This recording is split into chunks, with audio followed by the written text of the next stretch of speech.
Катастрофалната реализација од само 16% на капиталните инвестиции во првата половина од годинава за вице-премиерот Ангјушев не е проблем. Тој е оптимист дека до крајот на 2018-та планираното ќе се реализира до 90%. Вели дека слабата реализација се случила поради тоа што сакале проектите да ги направат како што треба за да нема подпишување анекси после секој договор. Уверува дека Македонски железници и јавното претпријатие за државни патишта подобро ги реализирали инвестицијските проекти отколку владата. Таму има многу поголема сума на инвестиции кои што се предвидени во оваа година и таму се реализираат со позначително темпо. Резултатот, зошто капиталните инвестиции во првото полугодие се незначително реализирани, односно не се реализирани со динамиката која што ја очекувавме, мислам дека беше објаснувано неколку пати, а ќе го повторам и сега, дека е потребно проектите да се доведат во едно техничко, нормално ниво. Ангјушев уверува дека инвестицијскиот циклус ќе се развива со забрзано темпо и покрај тоа што резултатите изостануваат.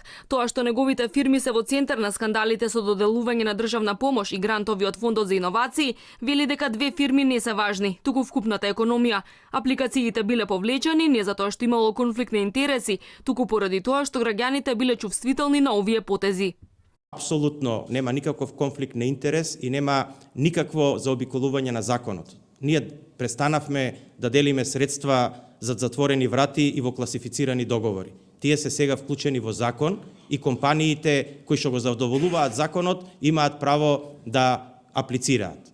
Компаниите во кои што сум јас собственик, неколку пати веќе објаснив, се повлекоа не заради тоа што има конфликт, него заради тоа што сензитивноста после долг период во јавноста е голема. Јас имам разбирање за таа работа.